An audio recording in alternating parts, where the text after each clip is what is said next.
اعوذ باللہ من الشیطان الرجیم بسم اللہ الرحمن الرحیم۔ ناظرین و سامعین السلام علیکم، امید ہے آپ خیریت سے ہوں گے اور ہمارے ویڈیوز سے مستفید ہو رہے ہوں گے۔ ناظرین، آج کی ویڈیو امام زمانہ علیہ السلام کی غیبت صغریٰ پر تیار کی گئی ہے۔ ہم نے اس میں مختصراً یہ سمجھانے کی کوشش کی ہے کہ امام علیہ السلام کی غیبت صغریٰ، جو کہ تقریباً 70 سال پر محیط ہے، کے صادر ہونے کے کیا محرکات تھے۔ مزید تفصیلات کے لیے ہم آپ کا وقت ضائع کیے بغیر آپ کو لیے چلتے ہیں اپنی ویڈیو پر۔ ناظرین، غیبت کے معنی آنکھوں سے مخفی ہونا اور عدم پہچان ہے، نہ یہ کہ کسی چیز کا سرے سے حاضر ہی نہ ہونا یا وجود ہی نہ رکھنا، یا اس طرح غائب ہونا کہ اس کا کوئی سراغ یا پتہ نہ ملے۔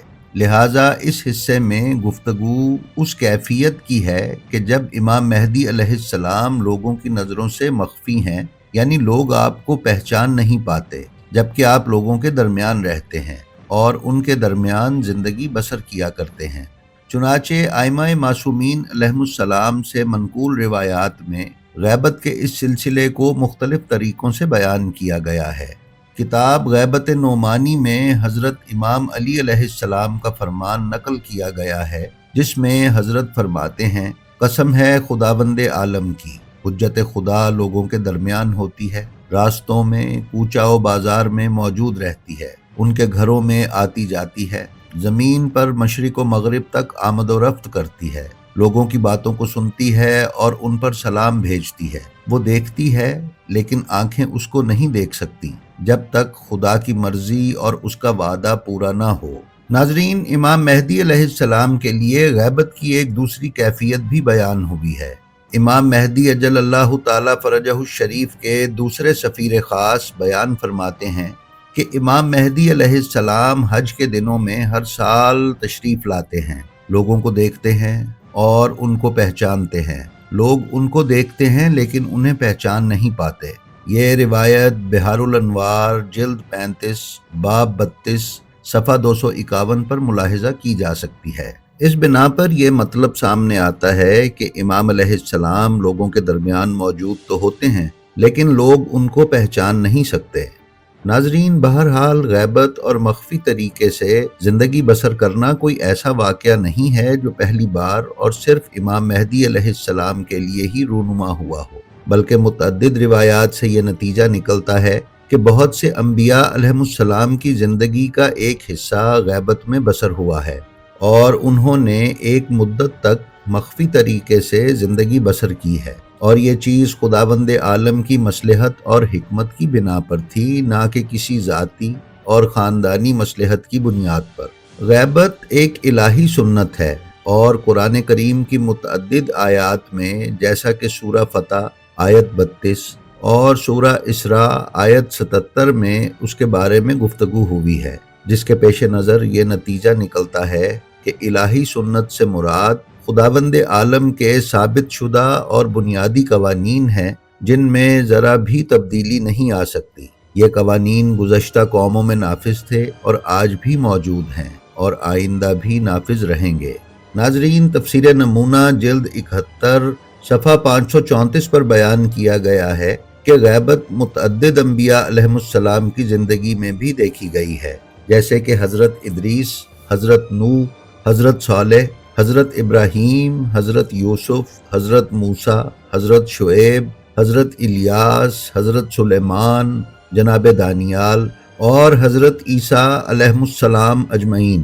اور حالات کے پیش نظر ان تمام انبیاء علیہم السلام کی زندگی کئی سالوں تک غیبت اور مخفی طریقے سے بسر ہوئی ہے۔ اسی وجہ سے امام مہدی اجل اللہ تعالی فرجہ الشریف کی غیبت کی روایتوں میں غیبت کو انبیاء علیہم السلام کی سنت کے طور پر یاد کیا گیا ہے، اور امام مہدی علیہ السلام کی زندگی میں انبیاء علیہم السلام کی سنت کے جاری ہونے کو غیبت کی دلیلوں میں شمار کیا گیا ہے۔ ناظرین، امام علیہ السلام کی غیبت 2 ادوار پر محیط ہے، جس کا پہلا دور غیبت صغریٰ کہلاتا ہے اور دوسرا دور غیبت کبریٰ کہلاتا ہے۔ حضرت صاحب العصر اجل اللہ تعالی فرجہ الشریف کی دنیا میں تشریف آوری سے پہلے ہی آپ کی غیبت کبریٰ اور غیبت صغریٰ سے متعلق آپ کے اجداد نے مومنین کو آگاہ کر دیا تھا۔ ہم اس سلسلے میں امام جعفر صادق علیہ السلام کا فرمان نقل کر رہے ہیں، جو اصول کافی کی جلد 1 کے صفحہ 200 پر باب الغیبہ میں لکھا گیا ہے، جس میں حضرت ارشاد فرماتے ہیں قائم آل محمد کی 2 غیبتیں ہوں گی، ان میں سے ایک مختصر اور دوسری طولانی ہوگی۔ پہلی غیبت کی خصوصیت یہ ہوگی کہ اس میں ان کی جگہ کا علم فقط ان کے خاص حبداروں کو ہوگا۔ ناظرین، غیبت کبریٰ میں امام علیہ السلام کے پاس کون لوگ ہیں اور وہ کیا فرائض انجام دے رہے ہیں، تو اس سلسلے میں آپ ہماری ویڈیو امام مہدی کے بعد 12 مہدی اور امام مہدی کے رجال الغیب ملاحظہ فرما سکتے ہیں۔ ناظرین، ویسے تو امام مہدی اجل اللہ تعالی فرجہ الشریف کی دنیا میں آمد کے بعد سے ہی آپ ایک طرح سے لوگوں کی نظروں سے دور رکھے گئے اور مخصوص اصحاب اور محبین نے ہی آپ کی زیارت کی، مگر غیبت صغریٰ کا باضابطہ آغاز 260 ہجری میں امام حسن عسکری علیہ السلام کی شہادت کے بعد ہوا۔ آپ امام حسن عسکری علیہ السلام کا جنازہ پڑھانے کے لیے تشریف لائے اور جنازے کے بعد اسی وقت لوگوں کی نظروں سے پوشیدہ ہو گئے، مگر یہ کہ آپ نے کچھ مومنین اور صالحین سے ملاقات کا مختصر سلسلہ جاری رکھا۔ جیسا کہ ہم نے بیان کیا ہے کہ آپ کے والد کے جنازے کے بعد عوام کی نظروں سے پوشیدہ ہونے کے وقت سے ہی آپ کی غیبت صغریٰ کا آغاز ہو گیا تھا، اور یہ سلسلہ 260 ہجری سے 329 ہجری تک تقریباً 70 سال تک جاری رہا۔ امام سامرہ میں واقع ایک گھر میں پوشیدہ ہوئے، جس میں آپ کے جد اور والد بزرگوار کی قبر مطہر ہے۔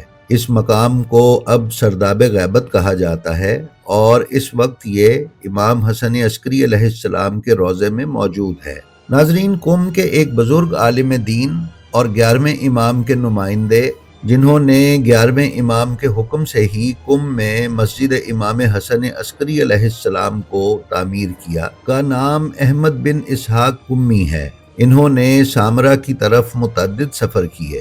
وہ اپنے آخری سفر کے دوران ایران کے شہر حلوان میں اس دنیا سے چلے گئے۔ انہوں نے اپنے ایک سفر کے دوران امام حسن عسکری علیہ السلام سے سوال کیا کہ یا ابن رسول اللہ صلی اللہ علیہ وآلہ وسلم، آپ کے بعد امام اور خلیفہ کون ہے؟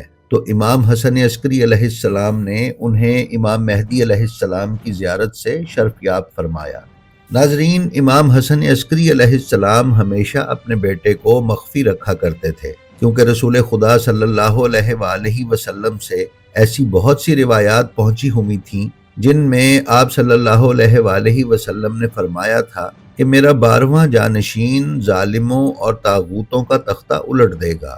دشمنوں نے بھی ان روایات کو سنا ہوا تھا، لہٰذا وہ اس بات کے درپے تھے کہ اگر امام عسکری علیہ السلام کا بیٹا پیدا ہوا تو اسے شہید کر دیں گے۔ اسی بنا پر امام علیہ السلام کسی کو اپنا فرزند نہیں دکھاتے تھے اور لوگوں سے مخفی رکھتے تھے، لیکن بعض اوقات اپنے خاص اصحاب کو امام کی زیارت کروا دیا کرتے تھے۔ انہی اصحاب میں سے ایک صحابی کہ جسے 12ویں امام علیہ السلام کی زیارت ہوئی، وہ بیان کردہ یہی احمد بن اسحاق تھے۔ امام حسن عسکری علیہ السلام نے ان سے فرمایا تھا اگر تمہاری شخصیت ہمارے سامنے آشکار اور واضح نہ ہوتی تو ہم تمہیں اپنا بیٹا کبھی نہ دکھاتے۔ غیبت صغریٰ کی سب سے بڑی خصوصیت یہ تھی کہ مومنین امام مہدی علیہ السلام کے خاص سفیروں کے ذریعے رابطہ برقرار کیے ہوئے تھے اور ان کے ذریعے امام مہدی علیہ السلام کے پیغامات حاصل کرتے تھے اور اپنے سوالات آپ کی خدمت میں بھیجتے تھے، اور کبھی امام مہدی علیہ السلام کے ان وکلاء و سفراء کے ذریعے آپ کی زیارت کا شرف بھی حاصل ہو جاتا تھا۔ ناظرین، حضرت امام حسن عسکری علیہ السلام کی شہادت کے بعد ایک مخصوص مدت کے لیے حضرت امام زمانہ علیہ السلام عجل اللہ تعالی فرجہ الشریف کا شیعوں سے رابطہ ضروری تھا، خواہ یہ ارتباط وکلاء کے ذریعے ہی کیوں نہ ہو، اور اس مدت میں لوگوں کو رفتہ رفتہ غیبت کبریٰ کے لیے ذہنی طور پر تیار کیا جائے۔ اگر ہم اس طرح سے اظہار کریں کہ در حقیقت غیبت صغریٰ شیعوں کی غیبت کبریٰ کے لیے عملی مشق تھی تاکہ رفتہ رفتہ لوگ امام کی ظاہری طور پر غیر موجودگی میں زندگی گزارنے کے طور طریقے سے اچھی طرح واقفیت حاصل کر لیں، تو یہ کہنا غلط نہ ہوگا۔ لوگوں کی یہ تربیت اصل میں امام علی نقی علیہ السلام اور امام حسن عسکری علیہ السلام کے دور امامت سے ہی شروع ہو چکی تھی۔ یہ دونوں بزرگوار فقط خاص شیعوں سے رابطے میں رہتے اور غیر ضروری ارتباط سے اجتناب فرماتے تھے۔ بس بعض افراد سے پردے کے پیچھے سے ملاقات کر کے انہیں غیبت کی مشق کرواتے تھے۔ ناظرین، امام مہدی علیہ السلام نے، جیسا کہ ہم نے بیان کیا، امام علی نقی علیہ السلام کے دور سے ہی قائم شدہ اسی نظام سفارت اور وکالت کا استعمال کیا اور اپنا پہلا سفیر یا وکیل حضرت عثمان بن سعید عمری کو مقرر کیا۔ مختلف شہروں میں مقرر کردہ امام کے وکلاء اور سفراء عوام کے مسائل اور اموال عثمان بن سعید عمری کو بھجواتے اور عثمان امام سے مسائل کا جواب دریافت کرنے کے بعد وہ جوابات اپنے ماتحت متعلقہ وکلاء کو بھجوا دیتے۔ امام نے اپنی غیبت صغریٰ کے دوران 4 سفیر مقرر فرمائے۔ ان چاروں سفیروں کی حیثیت وکیلوں اور سفیروں کے امیر کی تھی۔ جناب عثمان بن عمری کی وفات کے بعد ان کے بیٹے محمد بن عثمان عمری کو سفیر خاص مقرر کیا گیا۔ پھر محمد بن عثمان کے بعد حسین بن روح نوبختی اور چوتھے اور آخری سفیر خاص علی بن محمد سمری مقرر ہوئے۔ 329 ہجری میں جب علی بن محمد سمری کا انتقال ہوا تو ناحیہ مقدسہ سے امام کی توقیع یعنی خط موصول ہوا، جس کا لب لباب یہ ہے کہ امام نے فرمایا کہ اب آئندہ کے بعد ہمارا کوئی وکیل یا سفیر نہیں ہے اور ہماری نیابت یعنی نائب ہونے کا دعویٰ کرنے والے جھوٹے ہیں۔ امام نے یہ حکم دیا کہ پیش آمدہ مسائل کے سلسلے میں ہماری حدیثوں کے راویوں سے رجوع کیا جائے۔ ناظرین، حضرت صاحب الامر کی غیبت اسرار الہی سے تعلق رکھتی ہے، جن میں سے بعض کو ہمارے ثابت قدم رہنے کے لیے حضرات معصومین علیہ السلام نے بیان فرمایا ہے، لیکن اس کے باوجود بہت سے اسرار ایسے ہیں جن کی ہمارے اندر استطاعت نہ ہونے کی وجہ سے یا پھر مصلحت الہی کی بنا پر بیان نہیں کیا گیا، جیسے حضرت امام جعفر صادق علیہ السلام کی اس حدیث میں بھی بیان کیا گیا ہے جو علامہ مجلسی نے بحار الانوار کی جلد 52 صفحہ 91 پر تحریر کی ہے، جس میں عبداللہ بن فضل ہاشمی کہتا ہے کہ میں نے حضرت امام جعفر صادق علیہ السلام کو ارشاد فرماتے ہوئے سنا تھا کہ آپ فرماتے ہیں صاحب الامر غیبت اختیار کرنے پر مجبور ہوں گے۔ اس غیبت کے زمانے میں ہر باطل عقیدہ پھیلے گا اور لوگ شکوک و شبہات کا شکار ہو جائیں گے۔ میں نے حضرت سے پوچھا، میں آپ پر قربان جاؤں وہ کیوں غائب ہوں گے؟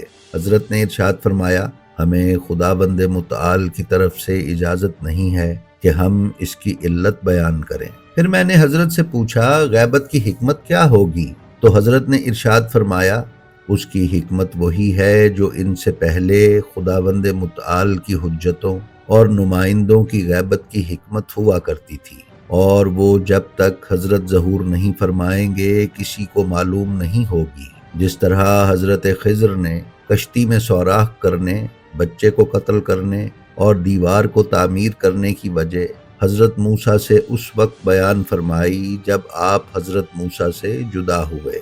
اے فضل، یہ غیبت الہی اور اسرار الہی میں سے ہے۔ ہمارے لیے بس اتنا ہی جان لینا کافی ہے کہ خداوند متعال حکیم ہے اور اس کے تمام افعال حکمت سے خالی نہیں اور غیبت کی تصدیق کے لیے کافی ہیں، اور یہ کہ اس کے اسرار ہمارے لیے منکشف نہ ہوں۔ جی تو ناظرین، ہمیں امید ہے کہ ہماری آج کی اس ویڈیو سے آپ کو غیبت صغریٰ کے بارے میں آگاہی ہوئی ہوگی اور ذہنوں میں پیدا ہونے والے سوالات کا کافی حد تک جواب ملا ہوگا۔ اگر آپ ہمارے چینل بلینڈ آف ہسٹری پر نئے ہیں تو ہم آپ سے درخواست کرتے ہیں کہ اسے سبسکرائب کر لیں اور اس کے بیل آئیکن پر کلک کر کے آل نوٹیفیکیشنز کی سیٹنگ کا انتخاب کر لیں تاکہ آپ ہمارے آنے والے کسی ویڈیو سے محروم نہ رہ سکیں۔ اس کے ساتھ ہی ساتھ ہمارا جو ویڈیو بھی آپ کو پسند آئے اس کا لنک اپنے حلقہ احباب میں شیئر کرنا نہ بھولیں۔ ہماری آپ سے یہ بھی درخواست ہے کہ آپ اپنا اور اپنے متعلقین کا بے حد خیال رکھیں اور خلق خدا میں آسانیاں تقسیم کرتے رہیں۔ خدا آپ کا حامی و ناصر ہو۔ السلام علیکم۔